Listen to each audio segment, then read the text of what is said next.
So Yes. I thought it would be fitting, being that E3 is all about games, we could talk about one of the games that came out of the Fallout series, and that is Caravan. I don't understand Caravan. Neither do I. I've been replaying New Vegas, and I have no fucking clue what I'm doing at all times. I even write the lore like in a separate book, which I get all of my lore from Fallout.fandom.com, and I read the lore multiple times. And I try. Okay, I'm not even gonna lie to you. I don't have written down how to play.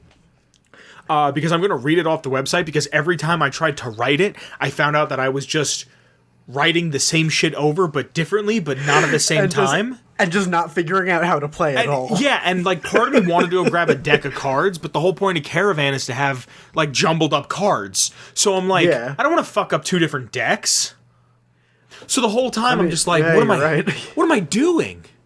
So real quick, let's get into this lore. For episode 49. It was created by Caravan guards using other cards they could get their hands on. It is cobbled together with loose cards. It's not played in casinos and is popular along the Long 15 or Interstate 15. Caravan allows you to build decks from any card, often coming up with devious deck strategies, often played for caps, NCR, dollars, or Legion coins. Players are often poor, so the stakes are quite low.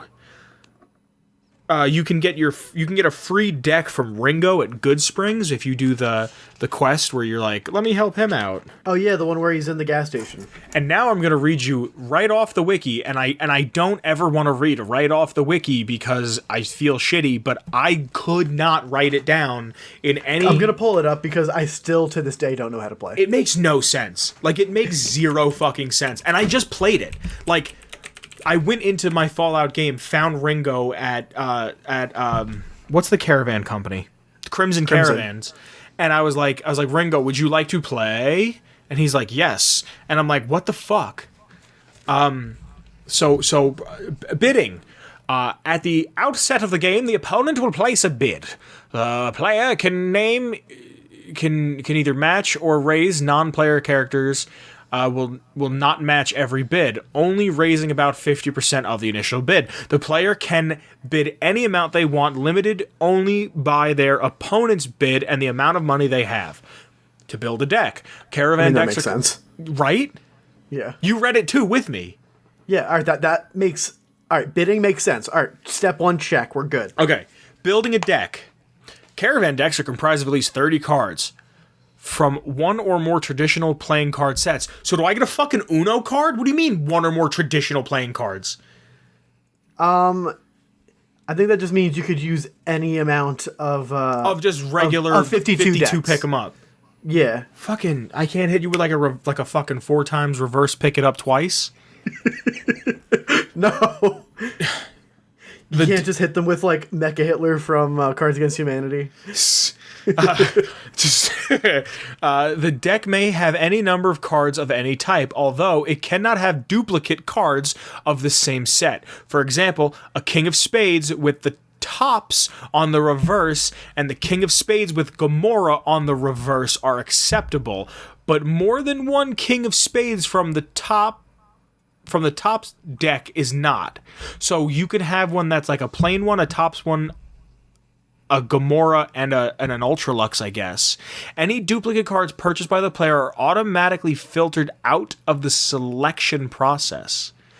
To build a custom deck prior to beginning the game, the player is presented with the deck creation interface.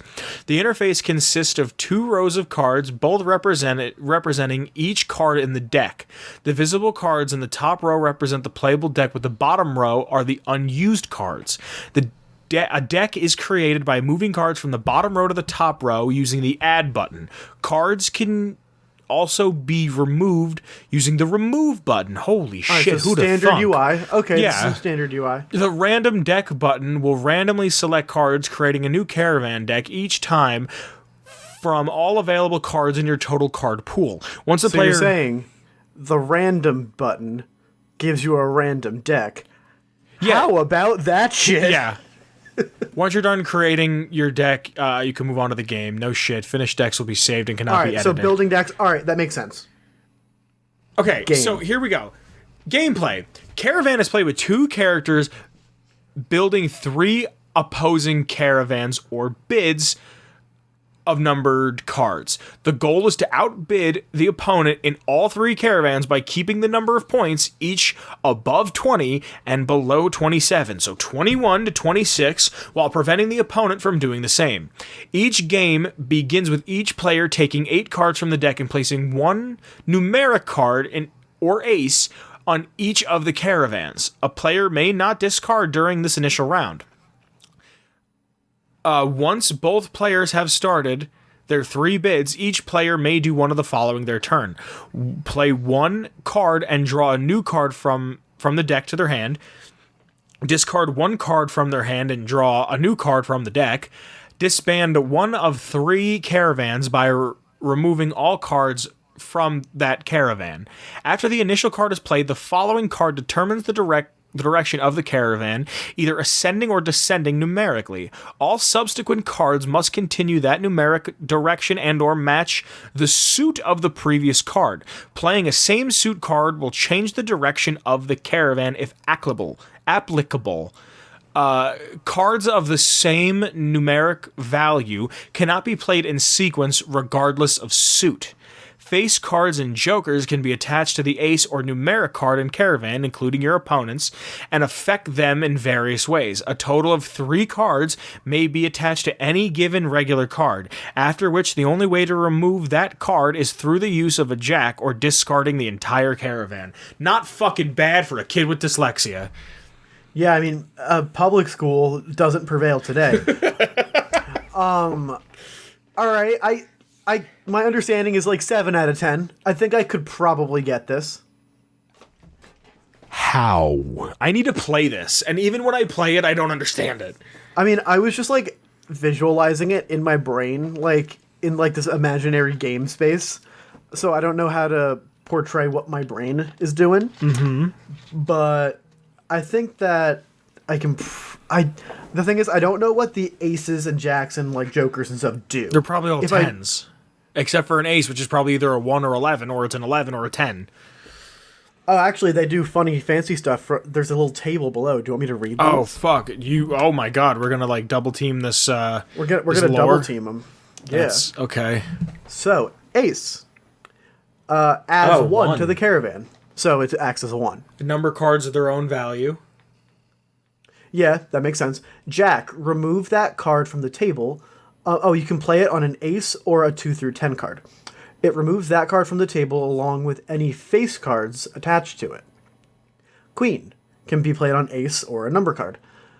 Changes the suit of the card played and reverses the direction of the caravan if played on the lead card.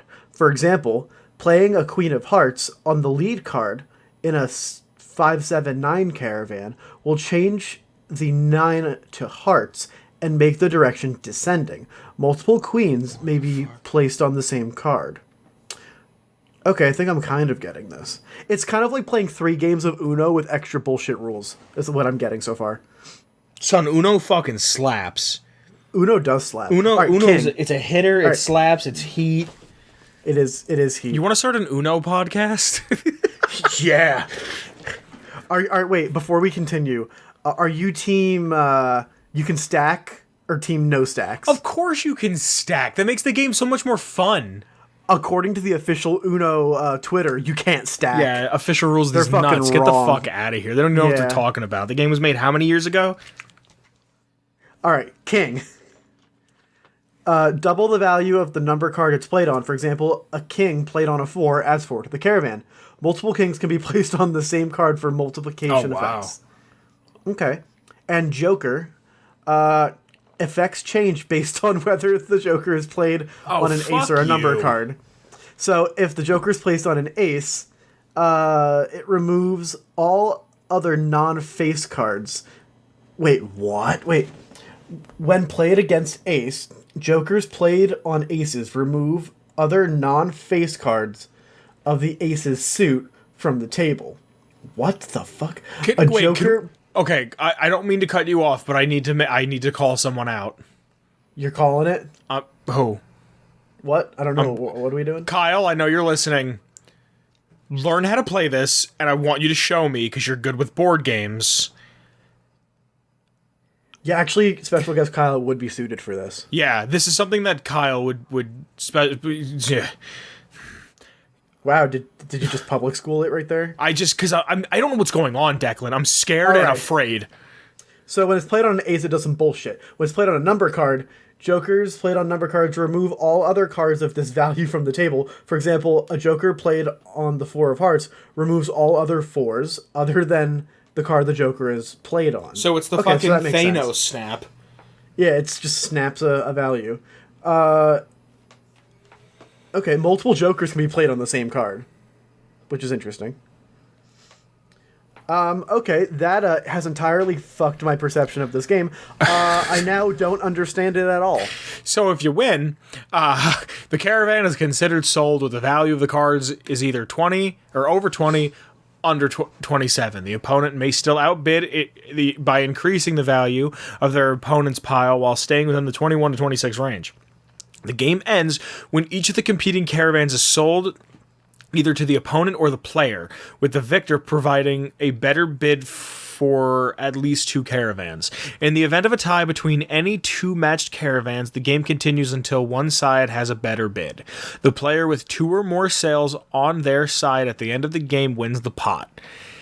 If either player runs out of cards to discard before the winning condition is met, the player will not be able to discard and will be declared the loser regardless of how many winning caravans there are. Ooh, so there is an extra layer of strategy to make it more fucking complex. It is possible to win if outbidding the other players is not possible. When running out of opportunities to win, continuously discard empty caravan piles instead of discarding the individual card in your hand. If placing face cards can cause the opportunity to not sell their caravan. While the player keeps at least 1 card in their hand, then they should be able to win. The opponent does not know how to select an empty... What? They should be able to win because... turning into a robot. Should be able to win because the opponent does not know how to select an empty caravan slot and discard it in order to stall the victory. The idea is that the player's hand would be predominantly face cards towards the realization of their inability to win, and they would use the strategy to win. Face cards are imperative because interaction with the opponent's caravan cannot work without them. So I would just like to say this on behalf of both of us, but what the fuck? I don't know, dude. I don't know. There's in the notes here. I have a couple notes here. Planting currency into your opponent's pockets will increase the money. So if a dude only has 200 caps on him, but you take him for 200 caps, you can just put it back and keep playing. Okay. Ringo gives you the first deck. Okay, so when you're betting on the caravans, this is something that I actually really, really like.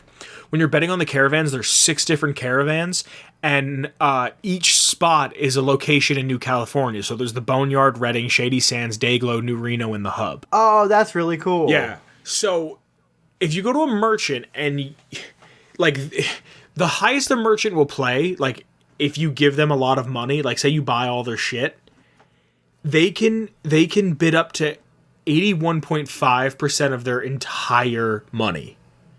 Holy shit, you can get thousands of caps. But you can only do it 5 times per merchant. Well, they just, like, refuse to play after that? There's only a few merchants. I don't know, I think they just kind of cap out that level. Oh, okay. Because you can play with Cliff at the Dinobite gift shop. I'm not sure who else you can... I know for a fact he is. I'm pretty sure a bunch of people on the strip can play. Probably. Oh.